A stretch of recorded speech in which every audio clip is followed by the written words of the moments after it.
रहीम अस्सलाम वालेकुम व्यूवर्स। आज मैं आप सबके साथ प्रिजनर ऑफ जेंडा जो कि इंटर क्लास का सिंध बोर्ड का नावल है जो कि 22 चैप्टर्स पे बेस्ड करता है, उसके फर्स्ट 3 चैप्टर्स की एक्सप्लेनेशन आपके साथ मैं शेयर करूँगी।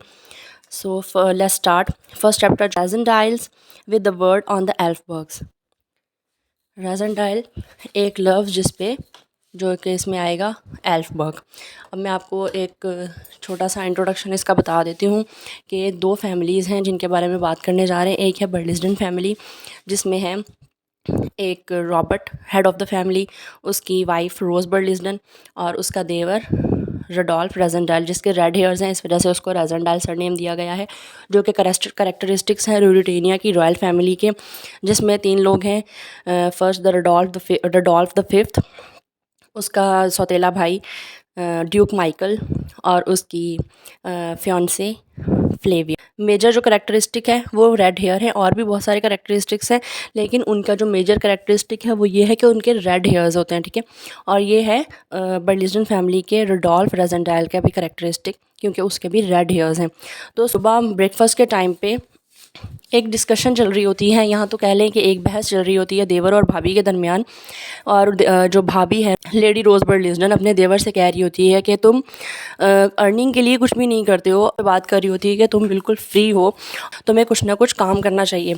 और वो उसे एक प्रपोज़ल देती है रेज़ेंडाइल को कि जैकब ने एक ब्रिटिश एम्बेसी ओपन करनी है, जिसमें तुम्हें एज अटैची रखना चाहते हैं, यानी एज एन असिस्टेंट आपको हायर करना चाहते हैं, तो आपको वो एम्बेसी ज्वाइन करनी चाहिए। आइडियल बैठने से अच्छा है कि आप एज एन असिस्टेंट उस कंपनी को ज्वाइन कर लो। तो इस बात पे अग्री कर लेता है रेज़ेंडाइल। तो 6 मंथ्स का टाइम होता है रेज़ेंडाइल के पास, जो कि उसकी भाभी बताती है, उसको रोज़ बर्लिस्डन बताती है, और वो कहती है कि 6 मंथ्स के बाद एम्बेसी खुलेगी। तो रेज़ेंडाइल हामी भर देता है, अग्री कर जाता है कि ठीक है, मैं 6 मंथ्स के बाद वो कंपनी एम्बेसी ज्वाइन कर लूँगा।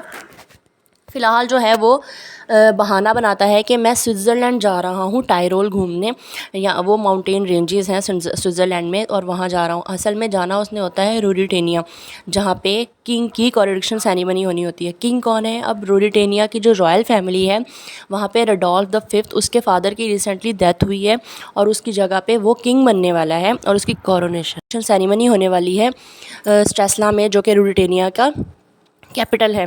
तो उसकी विश होती है, रेज़ेंडाइल की विश होती है कि वो उस क्राउन सेरेमनी को देखे। तो वो अपनी भाभी से ये कहता है कि मुझे टायरोल जाना है, माउंटेन रेंजेस देखने, वहाँ पे घूमने फिरने जाना है।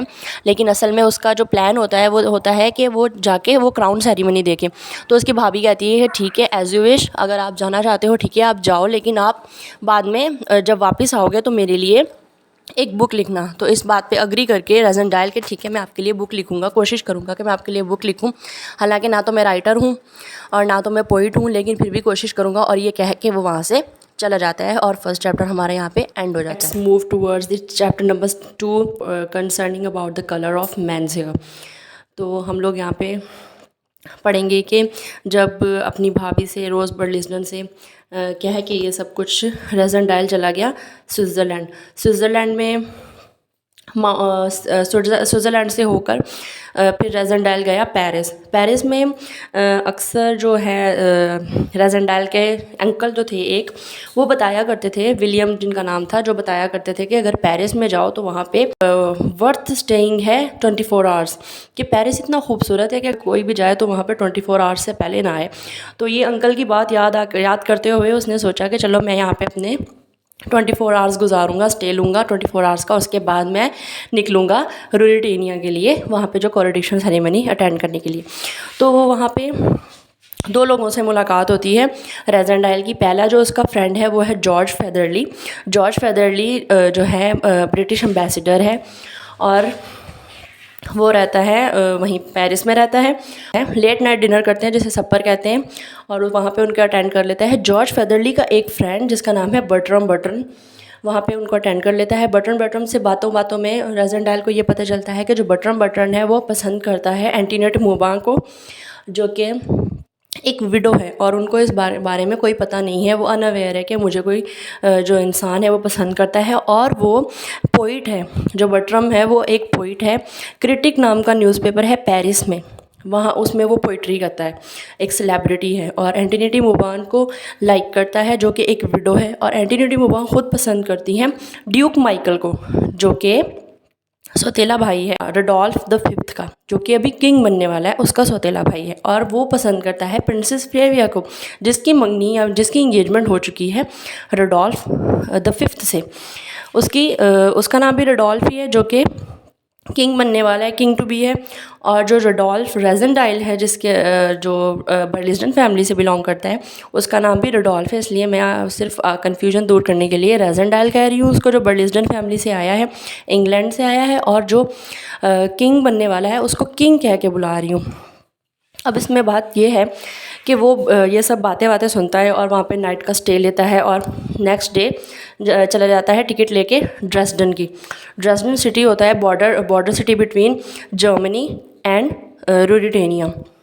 वो ड्रेसडन जाता है। वहाँ पे जब ट्रेन में होता है, सफ़र कर रहा होता है, तो सफ़र के दौरान एंटोनी जो जिस लेडी की बात बताई थी बटरम ने, जो वो लवर है उसका, वो भी वहाँ पे मौजूद होती है। लेकिन दोनों ने ना तो एक दूसरे को देखा होता है, ना तो पिक्चर थी बटरम के पास उसकी। और फिर वो बस एक नज़र एक दूसरे को देखते हैं, जैसे हम लोग कभी सफ़र करते हुए, तो ट्रैवल करते हुए हम लोग किसी के ऊपर नज़र पड़ जाती है, किसी इंसान के साथ जो हमारे साथ सफ़र कर रहा होता है। तो इसी तरह वो भी एक दूसरे को देखते हैं। और फिर वो जो लेडी है वो चली जाती है स्ट्रेसला के तरफ डायरेक्ट, क्योंकि वो इनवाइटेड होती है ड्यूक की तरफ से। ड्यूक माइकल ने इनवाइट किया होता है, उसके लिए अपार्टमेंट बुक किया होता है वहाँ पे स्ट्रेसला में, जहाँ पे सेरेमनी होनी है। और अटेंड वो भी वही करने जा रही है। और जो रेजेंडाइल है वो जब ट्रेन से उतरता है, नेक्स्ट ट्रेन उसने लेनी होती है, लेकिन वहाँ पे न्यूज़पेपर ख़रीदता है। तो न्यूज़पेपर में वो न्यूज़ देखता है कि जो कोरोनेशन सेरेमनी है वो ट्यूसडे के बजाय वेडनेसडे को होने वाली है, वो 1 डे डिले हो चुकी है।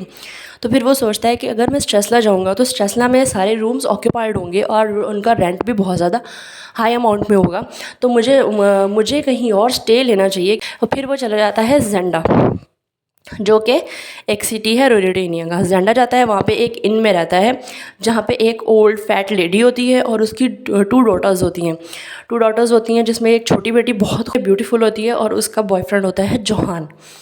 ये दोनों एक दूसरे को पसंद करते हैं। और जो लेडी होती है, और जेंडा में जो लोग होते हैं वो मेजॉरिटी में पसंद करते हैं ड्यूक माइकल के फॉलोअर्स वो ज़्यादा, या कह सकते हैं कि फ़ैन ज़्यादा होते हैं इसके बजाय कि किंग के, जो किंग बनने वाला है उसके। क्योंकि वहाँ पे ड्यूक माइकल जो है काफ़ी टाइम वहाँ पे उसने स्पेंड किया होता है और लोगों के साथ काफ़ी घुला मिला होता है, तो इस वजह से वो लोग ज़्यादा पसंद करते हैं ड्यूक माइकल को। तो वो जो ओल्ड फैट लेडी थी वो भी पसंद करती थी ड्यूक माइकल को। वो चाहती थी कि ड्यूक माइकल जो उसको किंग बनना चाहिए, लेकिन ड्यूक माइकल किंग नहीं बन सकता क्योंकि उसकी मदर रॉयल फैमिली से बिलोंग नहीं करती थी। उसके फादर की जो फादर है दोनों का, रडोल्फ द फिफ्थ का और ड्यूक माइकल का, वो एक ही है। उसकी जो मदर थी वो रॉयल फैमिली से बिलोंग नहीं करती थी, इस वजह से ड्यूक माइकल जो है वो किंग नहीं बन सकता। किंग सिर्फ वही बनेगा क्योंकि रडोल्फ द फिफ्थ बनेगा, क्योंकि उसकी जो मदर थी वो रॉयल फैमिली से ही बिलोंग करती थी। वो सिर्फ जो ड्यूक माइकल है वो सिर्फ ड्यूक बन सकता है स्ट्रेसला का, लेकिन किंग नहीं बन सकता। अब ड्यूक जो है वो उसका एक मेजर रोल है इस पूरे नावल में, जो कि है एक विलन का रोल। वो विलन है और वो चाहता है कि मैं किंग बन जाऊं, और इस वजह से वो फ्लेविया से शादी करना चाहता है ताकि प्रिंसेस फ्लेविया के थ्रू वो किंग बन सके, क्योंकि यही एक पॉसिबल वे है। और वो इनमें होता है, ये सब बातचीत चल रही होती है कि उसको किंग बनना चाहिए और ये वो। तो इस दौरान जोहान की एंट्री होती है। जोहान जब देखता है रेजेंडाइल को तो देखता है कि ये तो बिल्कुल हमारे जो किंग फैमिली है। जोहान जो है वो कीपर है, ड्यूक कीपर है, वो ड्यूक का एक ख़ास रखवाला है और उसकी जो फैमिली है वो भी, उसका ज़िक्र आगे हम चैप्टर में करेंगे। फ़िलहाल सिर्फ जोहान का मैं आपको बताती हूँ कि जो ड्यूक का कीपर है वो वहाँ पे एंटर करता है, जो कि छोटी बेटी का, जो ओल्ड फैट लेडी है उसकी छोटी बेटी का लवर है। तो वो देखता है रेजेंडाइल को कि वो तो हूबहू उनके जो किंग है बनने वाला उसके जैसा लग रहा है। तो वो देखता है और वो रेजेंडाइल फिर उनको बताता है, ऐसे बातचीत होती है कि नहीं मैं तो इंग्लैंड से आया और ये वो, कि हमारा तो मतलब इस फैमिली से कोई ताल्लुक़ नहीं है, मैं अलग जगह से आया हूँ। तो फिर वो इस तरह बात करते हैं और वहाँ पर एक नाइट वो रुकते हैं और यहाँ पर हमारा जो सेकेंड चैप्टर है वो ख़त्म हो जाता है। तो here we go towards the third chapter a merry evening with a distant relative. तो इसमें हम लोग पढ़ेंगे कि कैसे अपने दूर के रिश्तेदार के साथ एक खूबसूरत शाम गुजरती है। जो किंग और रेजेंडाइल की इसमें मुलाकात का बताया जाएगा। तो हम लोग इसको स्टार्ट करते हैं। जब रेजेंडाइल वहाँ पे रात गुजारता है इन में और नेक्स्ट डे उठता है तो जोहान उसको बताता है कि मेरी एक सिस्टर का स्ट्रेसला में अपार्टमेंट है, तो आप उसको क्यों नहीं ऑक्यूपाई कर लेते और फिर वहाँ से क्राउन सेरेमनी देख के आप वापस चले जाइएगा। उसको ये ऑफ़र देता है और रेजेंडाइल उसकी ऑफ़र को एक्सेप्ट कर लेता है और अपना लगेज जो है ट्रेन के थ्रू भेज देता है और ख़ुद बाय फुट ही निकल जाता है स्ट्रेसला की तरफ बाय फुट ही चला जाता है। अब इसमें एक और बात ऐड करना चाहूँगी कि जो जेंडा में ख़ुद किंग भी आया हुआ है, शूटिंग लॉज में मौजूद है, जो कि जबकि वहाँ पे जो है स्ट्रेसला में उसकी सेरेमनी की सारी तैयारियाँ जो है उसका भाई ड्यूक माइकल कर रहा है और वो खुद जो किंग है वो जेंडा में मौजूद है। और इस बात का पता चलता है रेजेंडाइल को, तो वो इस वजह से बाय फुट ही चला जाता है। कहता है कि मैं जाते हुए शूटिंग लॉज से गुजरूंगा तो मैं किंग से भी मिलता हुआ जाऊँगा। अब वो जब जा रहा होता है तो वहाँ पे एक होता है कैसल ऑफ जेंडा। कैसल ऑफ जेंडा एक जगह है, वहाँ पे दो कैसल होते हैं, एक न्यू कैसल एक ओल्ड कैसल। न्यू कैसल को शेट्यू भी कहते हैं और वो होता है ड्यूक माइकल का, जो उसके फादर ने बनवाया था रेडोल्फ द फोर्थ ने अपने बेटे ड्यूक माइकल के लिए। तो वो एक बहुत शानदार सा महल था जिसमें जो कि ड्यूक माइकल के लिए था। तो वहाँ से गुज़रता है न्यू कैसल को भी देखता है, ओल्ड कैसल को भी देखता है और फिर जब थक जाता है तो वहाँ पे एक तना होता है, उससे टेक लगा के सिगार जलाता है और सिगार पीते हुए अब कुछ ख़यालों में खो जाता है और टेक लगाते हुए उसकी आँख लग जाती है। जब आँख लग जाती है तो उसको एक ड्रीम आता है कि उसकी प्रिंसेस फ्लेविया से शादी हो गई है। प्रिंसेस फ्लेविया से उसकी शादी हो चुकी है और ये सब ड्रीम में वो सोच ही रहा होता है, मतलब उसको ड्रीम आ रहा होता है। और फिर उसकी जब आँख खुलती है तो सामने देखता है कि दो आदमी खड़े हैं उसके सामने, सेप्ट और फ्रिट्स, कॉलोनल सेप्ट और फ्रिट्स। जब दोनों को देखता है तो वो दोनों उससे इन्वेस्टिगेट करते हैं कि आप यहाँ पे क्यों आए हो। तो अभी उनकी इन्वेस्टिगेशन चल रही होती है और वो बता रहा होता है कि मैं इंग्लैंड से आया हूँ और मैं किंग से मिलने के लिए आया हूँ। यहाँ पे जब वो शूटिंग लॉज में मौजूद है, मुझे पता चला था तो मैं चाहता था कि मैं उनसे मिलूँ। तो अभी ये सब बातचीत चल रही होती है कि पीछे से किंग खुद आ जाते हैं और किंग और रेजेंडाइल दोनों की मुलाकात हो जाती है और वो एक दूसरे को देखते हैं आमने सामने, एक दूसरे को कन्फ्रंट करते हैं और वो देखते हैं कि ये बिल्कुल हूबहू एक दूसरे की कार्बन कॉपी है। फ़र्क किस चीज़ का है कि रेजेंडाइल की बियर्ड है और किंग की बियर्ड नहीं है, क्लीन शेव है। तो बस सिर्फ इस चीज़ का फ़र्क होता है, वरना हर चीज़ जो long nose, blue eyes, red hair दोनों के एक जैसे होते हैं।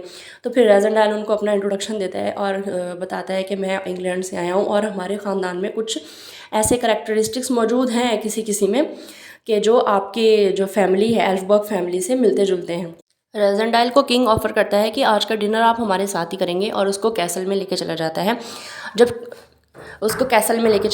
जब कैसल में जाते हैं और वहाँ पे डिनर लेके आता है जोसेफ, जो उनका कुक होता है, रॉयल कुक उनको खाना बना देता है और किंग कहता है कि भाई हम लोग जो हमारे लिए वाइन भी लेकर आओ, खाने के साथ हम पियेंगे। उनके लिए वाइन लेके आता है और एक स्पेशल बॉटल ऑफ वाइन लेकर आता है और आके किंग को बताता है कि ये ड्यूक माइकल ने आपके लिए भेजी है स्पेशल, और ये आप किसी के साथ शेयर नहीं करना, ये सिर्फ आपके लिए है। तो किंग कहता है कि आप सब दूसरी वाइन पियो और ये वाइन सिर्फ मैं पीऊँगा, और पूरी बॉटल खुद पी जाता है। ये सब डिनर के बाद वो लोग सोने के लिए चले जाते हैं और यहाँ पे हमारा चैप्टर 3 ख़त्म हो जाता है।